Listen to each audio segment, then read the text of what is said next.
વાત મૌલાના હસન રજા સાહેબે દરેક વાત એ કરી લીધી છે. એમની પહેલા જે કોઈ વક્તા આવ્યા અને હવે જે કંઈ થશે એ બધી વાતનો નિચોડ એમને તમને એક જ શબ્દમાં આપી દીધું કે રબ તબારક વ તઆલાએ જ્યારે હજરત આદમ ને સામે રાખ્યા ફરિશ્તાઓની અને ફરિશ્તાઓને કીધું કે આ નબી છે એને માનો, ત્યારે ઓબ્જેક્શન ઉપાડ્યું, શા માટે? અમે તો આગથી બનેલા છે, આ તો મિટ્ટીથી. ત્યારે રબ તબારક વ તઆલાએ એક જ વાતમાં વ્યાખ્યા પૂરી કરી દીધી અને એ જ વાત એમણે કરી કે તુમ में से बेहतर वो है जो इल्म वाला है बगैर इल्म वाले से. અને આ જ ઇસ્લામ છે. તમે અને હું આજે ગળું ફાડીને રાડું પાડીએ ભણો ભણો ભણો, પણ અલ્લાહના નબીને તો રબ તબારક વ તઆલાએ લગભગ 1450 વર્ષ પહેલા જ કહી દીધું ઇકરા બિસ્મિ રબ્બિકલ લઝી, પઢો અલ્લાહનું નામ લઈને. પણ અફસોસ કે મુસલમાન આ લાઈનને મજબૂતીથી ત્યારે પણ અને આજે પણ નથી પકડી શક્યો અને એ કારણથી જ એ દુઃખી થાય છે. અનેક બહાના બનાવવા છે, સેંકડો એક્સક્યુઝ કાઢવા છે, આ નથી મળતું, પહેલું નથી મળતું. તમારી સામે જ છે હુસેન ગઢિયા, જે પોતે તો એ 7 ગવર્નમેન્ટ જોબ લઈને તમને ભણાવે છે અને એ સંદેશ પણ આપે છે કે અલ્લાહે હરેક કામયાબી ઈમાનવાળા માટે રાખેલી છે, શરત છે મહેનત. તમે મહેનત તો કરો. અને દરેક કામયાબી અલ્લાહ કુરાનમાં પણ કહે છે કે દરેક કામયાબી ઈમાનવાળા માટે છે, બસ શરત છે મહેનત. તમે જો મહેનત કરશો તો કામયાબી 100% તમારા કદમ ચોમશે. અને 7 નોકરી પોતે લઈ લીધી હોય અને બીજા સાથી મિત્રોને નોકરી અપાવવા માટે કામયાબ થયો હોય તો એ કોઈ મોઢું જોઈને કે કોઈ લેબલ જોઈને નહીં, એ તમારું ટેલેન્ટ જોઈ. અને આરએસએસ ની ચડ્ડી પહેરવાવાળા પણ તમારા પેપરને ક્લિક માર કરે અને તમને રોકી ન શકે, કારણ કે તમારી પાસે એબિલિટી છે, નોલેજ છે, ટેલેન્ટ છે. અને જુઓ, છેલ્લા 4-5 વર્ષની અંદર ભારતની સૌથી એક્ઝામ યુપીએસસી છે. આઈપીએસ અને આઈએસ બનવાની એક્ઝામ સૌથી ડિફિકલ્ટ હોય છે. પણ છેલ્લા 5-7 વર્ષનો રેકોર્ડ જુઓ, મુસલમાનોનો એમાં પણ દબદબો આવતો જાય છે. ક્યારેક 40, ક્યારેક 30, ક્યારેક 50, ક્યારેક 60. આ મુસલમાનો તમારામાંથી જ છે, તમારા જ કલમાગો છે, તમારી જેમ જ મદ્રાસામાંથી ભણે છે અને તમારી જેમ સ્કૂલોમાંથી ભણીને આગળ આવે છે. જો તમે પીલીભીતની અંદર એક અભ્યાસ કરતો છોકરો કે જેને 5 ધોરણ સુધી તો હિન્દીમાં અભ્યાસ કરતો હતો, 6ઠા ધોરણમાં આવ્યો ત્યારે ખબર પડી કે એ ફોર એપલ એટલે ઇંગ્લિશમાં આમ લખાય. 10-12 ભણ્યો ત્યાં આગળ પોતાની ફાઇનાન્સ સિચ્યુએશન સારી ન હતી અને માહોલ બાપે સારું આપ્યું એટલે બરેલીમાં લઈ આવ્યા એને. ગ્રેજ્યુએશન થઈ, એમ વિચાર્યું કે મારે આઈઆઈટી ની અંદર એન્જિનિયર થવું છે. બાપની પાસે જે તે સમયે 1 વીઘા જમીન હતી ઓનલી. સબક છે આવા લોકો તમારા માટે.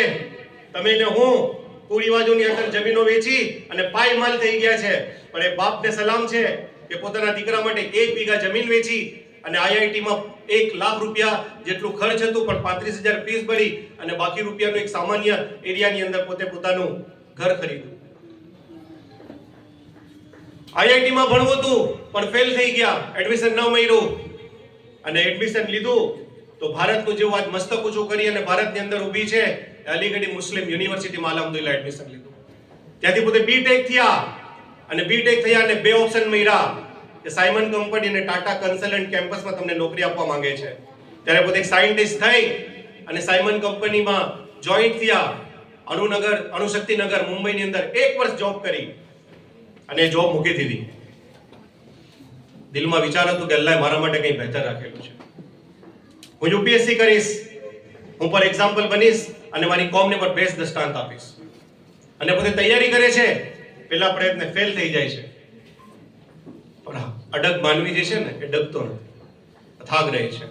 બીજો પ્રયત્ન કરે છે, માર્ક્સ ઓછા આવે છે ફાઇનલ એક્ઝામમાં, છતાં પણ મોરલ ડાઉન નથી કરતો. જે પ્રિપેરેશન કરે છે કોમ્પિટિટિવ એક્ઝામ માટે, તમારા માટે બેસ્ટ એક્ઝામ્પલ છે.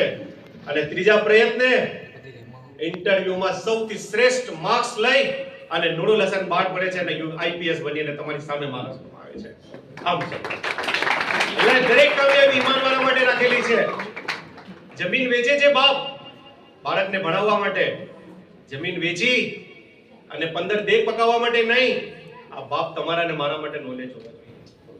અને એટલે જ कि ये कौन कह रहा है कि दस्तार बेच दो, पागड़ी टोपी, ये कौन कह रहा है कि दस्तार बेच दो, पकड़ो कलम को, और हथियार बेच दो। इकड़ा हमारे कौम की हिकमत का अमल है, बच्चों को पढ़ाओ भले घर का बाहर बेच को। हमने आज कीधुं એવું છે ને કે એક વર્ષની અંદર 4 લાખ રૂપિયા 5 લાખ રૂપિયા 5 વર્ષમાં કમાવી શકશો, પણ એવું કઈ અચીવ કરો કે એક વર્ષની અંદર જ 5 વર્ષનો પગાર તમે ભેગું કરી શકો। દરેક કામયાબી અલ્લાહ ઈમાનવાળા માટે રાખેલી છે। કોઈને ખબર નહોતી કે 720 માર્ક્સ નીટમાં લેવા, એટલે ટોટલ એક્ઝામ જ 720 માર્ક્સની હોય છે। અને આ કમાલ પર ભારતની અંદર પેલો મુસલમાન કરીને વયો ગયો। ડોક્ટર બનવું હોય, સાયન્સ વાળા બાળકો અહીંયા બેઠા છે, ડોક્ટર સાથે સંકલન વ્યક્તિઓ હશે તો જાણતા હશે કે ડોક્ટર બનવા માટે નીટની એક્ઝામ આપવી પડે। અને નીટની એક્ઝામ આપવી એ ખૂબ ડિફિકલ્ટ હોય છે, ખૂબ મુશ્કેલ હોય છે, જેની અંદર 500 550 માર્ક્સ આવે તો ઓબીસી માં બધા અહીંયા બેઠા છે, મેક્સિમમ ઓબીસી વાળા છે કે 600 માર્ક્સમાં એને 1.5 કરોડની સીટ મળી જાય। એક સામાન્ય છોકરો કે જેના ફાધર બીકોમ, જેની માં બીએ, એ પોતે પશ્ચિમ બંગાળમાં પોતાના બાળકને અભ્યાસમાં ભણાવી અને આગળ પોતે છોકરો મહેનત કરે છે, મશક્કત કરે છે અને ભારતમાં ક્યારે કોઈ આ ચાંદની ન જોયા, સક્સેસ ન જોઈ હોય એવી કામયાબી લઈને આવે છે શોએબ આફતાબ। અને અલ્હમ્દુલિલ્લાહ 720 માર્ક્સમાંથી 720 માર્ક્સ લઈ આવે છે। આ ઈમાનવાળા જે કોમનો 12 વર્ષનો છોકરો 6666 આયત મોઢે રાખતો હોય, યતીમ સામાન્ય ઘરના છોકરા, રૂપિયાવાળા છોકરા આલિમ હાફિઝ બને છે। આજે તમારી સામે જો સ્ટેજ ઉપર બિરાજમાન છે, બિઝનેસમેન છે, બિઝનેસ ટાઇકોન છે, સોશિયલ એક્ટિવિસ્ટ છે, પોલિટિશિયન છે અને એક એમએ કરેલા મૌલાના હસન રજા સાહેબ માહોલ બનાવી દીધું, મજબૂર કરી દીધા લોકોને પોતાની વાત કરીને કે મને હાફિઝ તરીકે તો મૌલાના તરીકે તો બોલાવતા, પણ આજે પહેલી વાર કોઈ એમએ કરેલા મૌલાનાને જોયા। આ જરૂરત છે અમારી કે અમારા એક હાથમાં કુરાન હોવું જોઈએ અને એક હાથમાં અમારે કોમ્પ્યુટર હોવું જોઈએ, અને પછી જો દુનિયા તમારા કેમ કદમ ચૂમે છે, પણ તેના માટે તમારે મહેનત કરવી પડે। જ્યારે શોએબ આફતાબના 5 વાર પેપર ચેક કરવામાં આવ્યા, 5 વાર મેં કીધું ને કે તમે એમ કહો છો કે આપણને કાંઈ નથી મળતું, કાંઈ નથી મળતું, આરએસએસની ચડ્ડીવાળા ઇન્ટરવ્યુમાં ફેલ કરે છે, ફેલ કરે છે, કોઈ નહીં ફેલ કરી શકે। તમારી નેગેટિવ મગજની જે સૈયદ સાહેબે કીધું એ જ તમને ફેલ કરશે, બાકી તમને કોઈ ફેલ નહીં કરે। અને શોએબ આફતાબે તમને એક મેસેજ આપ્યું કે कहीं जीत बाकी है, कहीं हार बाकी है, अभी तो जिंदगी का सार बाकी है। कहीं जीत बाकी है, कहीं हार बाकी है, अभी तो जिंदगी का सार बाकी है, और अभी तो नापी है मुट्ठी भर दुनिया हमने, अभी तो सारा आसमान बाकी है। તમે ધારી લ્યો તમારે કરવું છે, તમે કરી શકશો, એમાં કોઈ બેમત નહીં। દૂરના દસ્તાન તો નહીં આપું તમને, અહીંયા તમારી સામે બેઠેલા છે, આ તમારા રોલ મોડેલ છે। અહીંયા બેઠેલામાંથી એક્ઝામ્પલ તમને આપું, આ જુઓ રાજુભાઈ મલેક, પર્સનલી ઓળખું છું એમને, પોતે ગ્રેજ્યુએશન થયા પાટણ ગામની અંદર, એક સામાન્ય ઘરનો વ્યક્તિ કે જે પોતે બીકોમ થઈ અને બીસીએસ કેશોદમાં ડિગ્રી લઈ અને જે તે સમયે અલ્હમ્દુલિલ્લાહ કેશોદ દ્વારા ફ્રોઝન ફૂડ્સ કંપનીનું આજે પણ નામ છે અને કાલે પણ હતું, અને તેમાં પોતે એક નોકરી કરતા અને પોતાની નોકરી કરતા કરતા કરતા એટલી મહારત હાસિલ કરી હતી કે આખી કેશોદ વાળાનું કામકાજ પોતે ઓપરેટ કરતા। અને આજે પોતાને એમ થયું કે હવે અલ્લાહે કમાણીની 10 બરકતોમાંથી 9 બરકત નોકરીમાં મૂકેલી છે, ધંધામાં મૂકેલી છે, જ્યારે એક બરકત નોકરીમાં મૂકેલી છે। નોકરી કરી, ઇલ્મ લીધું, એજ્યુકેશન લીધું, ટેલેન્ટ ડેવલપ કર્યું અને પોતે વિચાર કર્યું કે હવે હું તિજારત તરફ આવું, ધંધો કરું। અને એક સામાન્ય પરિવારનો વ્યક્તિ એક ધંધા તરફ આવ્યો, એક્સપોર્ટની દુનિયામાં પેલું પગલું ભરે છે। અને અલ્હમ્દુલિલ્લાહ આજે કદાચ એમ કહું તો ખોટું નહીં હોય કે વેરાવળની અંદર સૌથી એક સારો એક્સપોર્ટર પણ તમારી વચ્ચે છે, એક સારો દિલદાર ભાઈ પણ તમારી વચ્ચે છે, અને આવનાર સમયમાં પોતાની કંપની રાખી અને આ બધાને અને એક સરસ મજાનું એક્ઝામ્પલ આપશે કે જો માણસ મહેનત કરે તો પાછળ ન પડે। એનો એક્ઝામ્પલ તમારી પાસે, તમારી સાથે બેઠેલો, તમારા ગામમાં વસનારો એ રાજુ મલેક છે। હકીકત છે આ, તમે જુઓ અહીંયા આ તમારી સામે બેઠેલા અબ્દુલ રજાકભાઈ, બરાબર, જેને બારિયા તરીકે ઓળખાણ ચાપે છે તેમને, આ સર હતા પહેલા નાઇટ સ્કૂલની અંદર પોતે, અફસોસ કરું છું કે મને એમની પાસે એજ્યુકેશન ન મળ્યું, પણ એક શિક્ષક હતા અને એક સામાન્ય નોકરી કરતા હતા। બારિયા એમનું એક ઉર્ફે કે છે એમને, જેની ત્યાં પેઢીમાં કામ કરતા હતા ત્યારથી કામયાબી જો કેવી રીતે મળે છે, આ બધા લેસન છે, આ બધા પાઠ છે, અને ભણી ગણી અને પોતે બે ફિલ્ડમાં આવ્યા। એક જાવંત્રી ગામની અંદરથી, કદાચ ભૂલતો ન હતો, એક ગામમાંથી સામાન્ય ગામનો, જેને આજે પણ કદાચ બધા નથી ઓળખતા, અને ત્યાંથી પોતાની પહેલ કરી નોકરી કરી, તિજારત કરી અને અલ્હમ્દુલિલ્લાહ આજે સરસ મજાના એક્સપોર્ટ થઈ અને તમારી વચ્ચે બેઠા છે તમને પ્રોત્સાહન કરવા માટે અને તમારી મદદ કરવા માટે. હંમેશા અહીં બેઠા છે જેટલા હોય, રાજુ મારો ભાઈ હોય, એમ અહીંયા બેઠેલા મારા સાથી હોય, હંમેશા દિલથી અને બે હાથ ખુલ્લા રાખી અને તમારી માટે ઊભા હોય છે. પણ તમને સંદેશ આપે છે, તમને સંદેશ આપે છે અને એમ કહે છે કે સચ કી પહેચાન બનકર જીઓ તો સહી, તુમ નિગહબાન બનકર જીઓ તો સહી. એક્સપોર્ટરોની દુનિયામાં જે મુસલમાનોનો દબદબો છે વેરાવળની અંદર અને ઇન્શાઅલ્લાહ કાયમ રહેશે.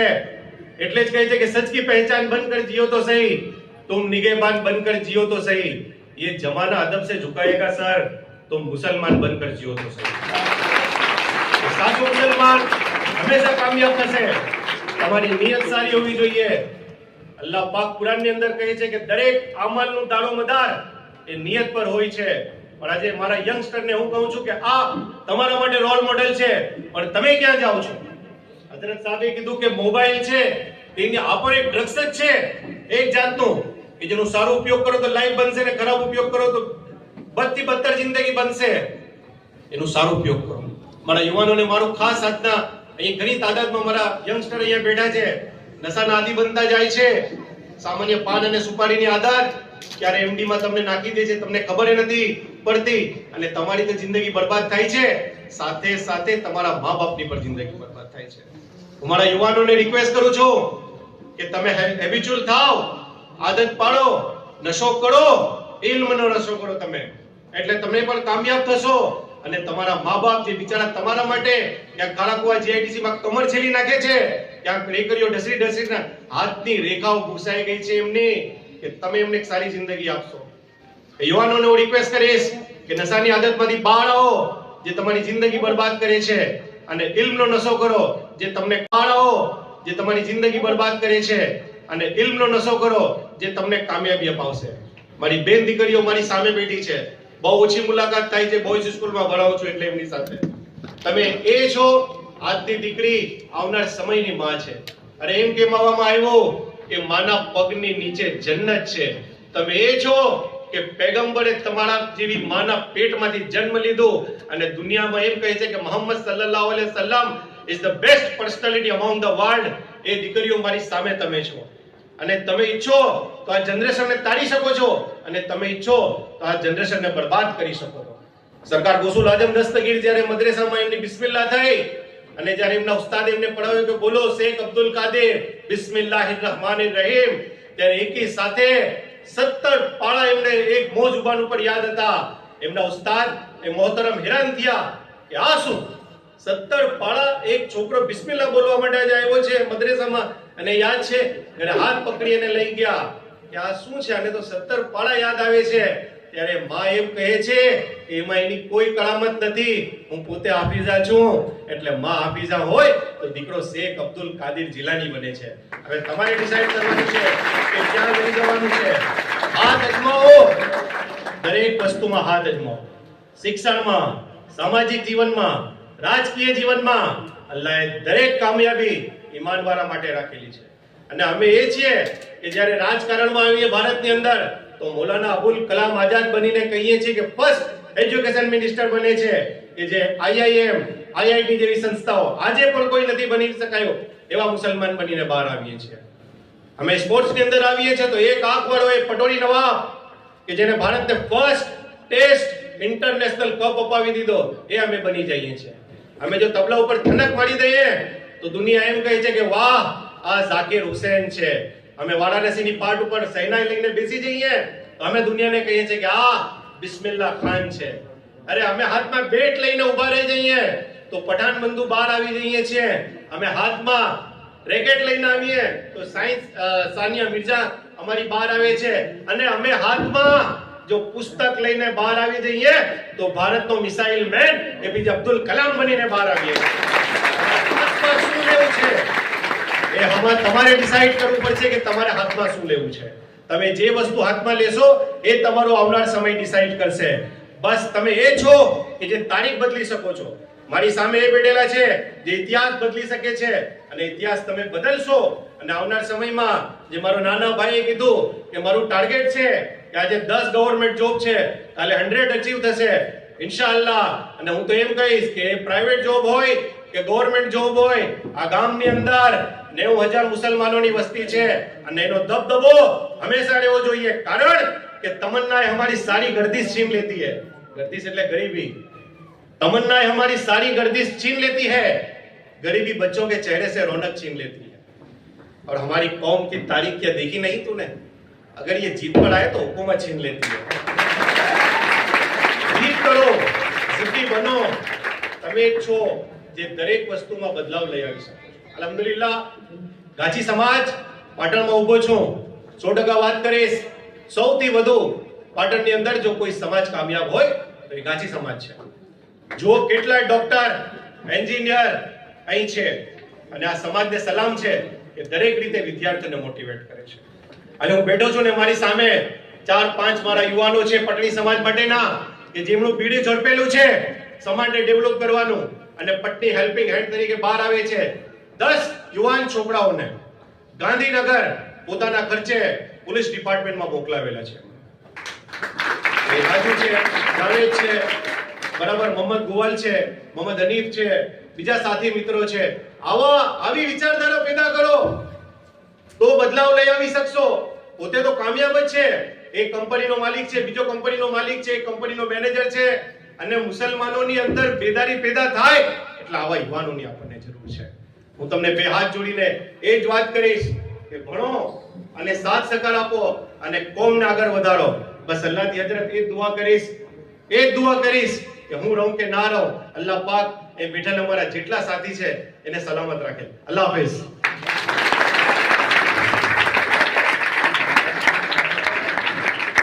ખૂબ ખૂબ ધન્યવાદ.